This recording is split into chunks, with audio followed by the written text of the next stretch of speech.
Recentemente, o Jornal do Jorge foi o primeiro a dar a notícia.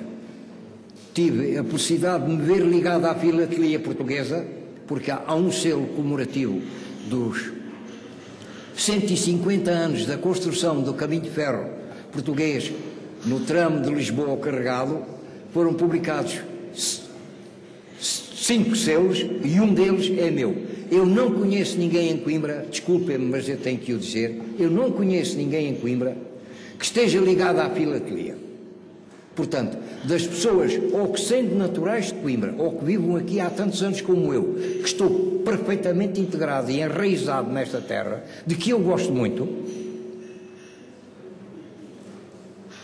já vi muita coisa bonita, mas eu continuo a gostar muito de Coimbra, e o que vi bonito não tira nada a Coimbra, àquilo que eu gosto de Coimbra, e por consequência eu não conheço ninguém, nem natural, nem a viver em Coimbra, que possa dizer que ficou ligado à filatelia portuguesa. Felizmente, eu fiquei ligado à filatelia portuguesa.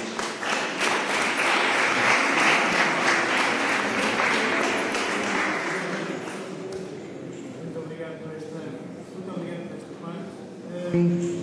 Uma outra pergunta que eu gostaria de fazer é relativamente como é que os jornalistas antigamente se davam entre eles, como é que eram vistos pela sociedade em geral. Ou seja, se há diferenças, que diferenças é que há? Porque visto antigamente ser pronto, tinham outros meios, por assim dizer, não sei, gostaria de saber se a receptividade aos jornalistas por parte das populações, das fontes, era diferente da de hoje. Com certeza que seria, e gostaria de saber qual era. Bom, posso responder? Pois é sempre um bocado difícil ser juiz em causa própria. De qualquer das formas, é evidente que havia diferenças. Desde logo, hoje já há, com carteira profissional, para cima de 10 mil jornalistas.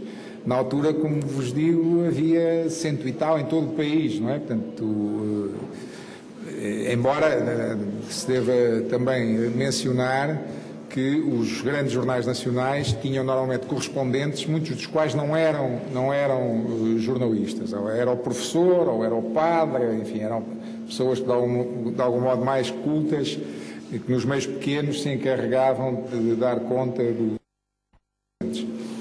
Ora, é evidente que se me está a falar em termos de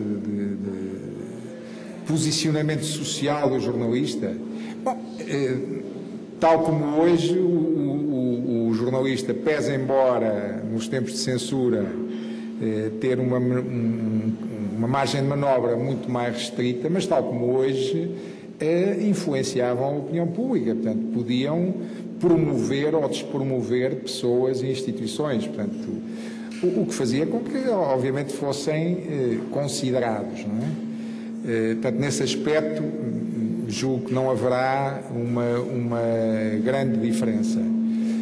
A diferença existe, sobretudo, na quantidade, que hoje é realmente exponencialmente muito maior, portanto, mas em termos de reconhecimento social, sinceramente, não vejo que haja grande diferença.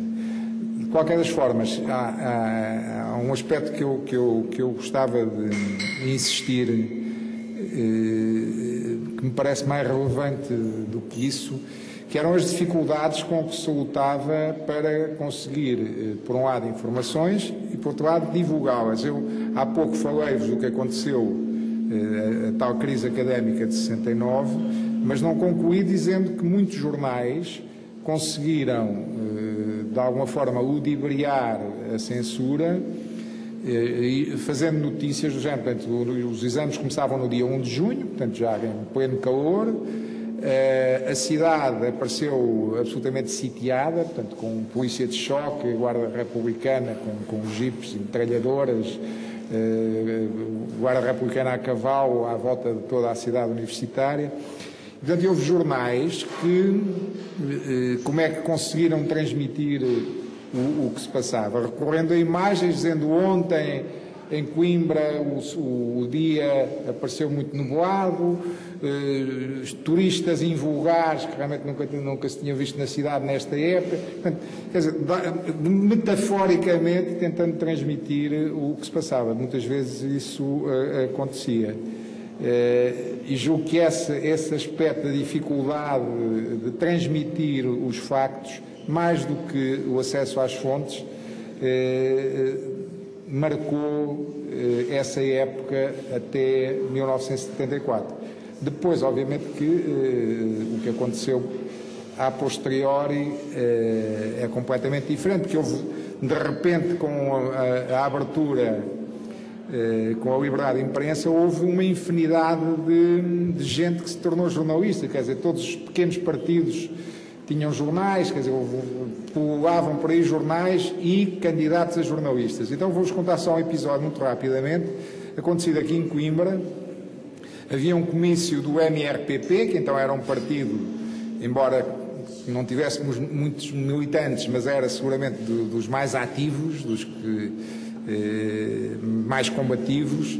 Então havia um comício marcado para o pavilhão da Palmeira e na redação do Diário de Coimbra houve um jovem estagiário jornalista que foi destacado para ir fazer a cobertura desse comício. O comício estava marcado para as 9h30 e está com um bocado de feedback e passado uma meia hora, portanto, volta das 10 horas, apareceu na redação e perguntou-se, mas então...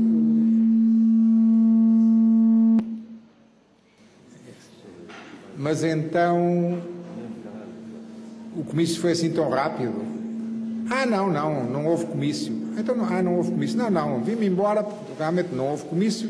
Pegaram-se todos à pancada, estão para lá a pancada uns aos outros, a destruir o pavilhão. Quer dizer, vejam a falta de sensibilidade. Eu, como ia para fazer o comício, uma vez que não tinha havido comício, o facto de estarem a destruir o pavilhão e à pancada uns com os outros, para eles já não merecia ser noticiado. Sim. Já agora, só para complementar um bocado, a nível de escrita, de cuidado na escrita, o nosso jornalismo hoje em dia é muito criticado pela falta de sensibilidade, entre aspas, da gramática. Isso, por muito que me custe dizê-lo, é uma realidade, mas isso não é só no jornalismo, quer dizer, no próprio ensino, em todas as atividades, isto decorre da circunstância de o sistema de ensino se ter modificado também. Portanto, havia uma aposta muito grande no ensino do português, portanto, desde os primeiros anos havia também hábitos de leitura que infelizmente se foram perdendo, mas havia também porque as condições eram outras, a conjuntura era outra, não havia televisão, não havia a quantidade de solicitações que os jovens hoje têm, e realmente eu estou-me a lembrar que, mais uma vez, insisto nestes tempos da censura, é destes que eu mais gosto de falar, porque são aqueles que vocês menos conhecimento terão. Mas havia, por exemplo, os jornais desportivos nessa época, curiosamente, que hoje são encarados, enfim, com algum desdém em termos de escrita.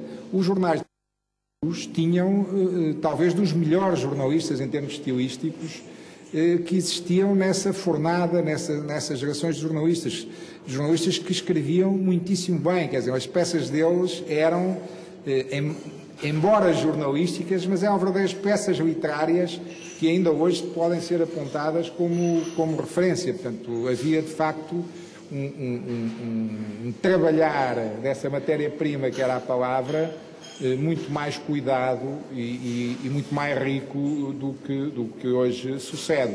Porque também a forma de ler os jornais também era diferente, quer dizer, o ritmo de leitura era outro, havia mais tempo também para essa leitura, portanto, havia maior possibilidade de desenvolver as coisas. Hoje não, portanto, tem que ser muito sintético porque há uma infinidade de acontecimentos que importa relatar.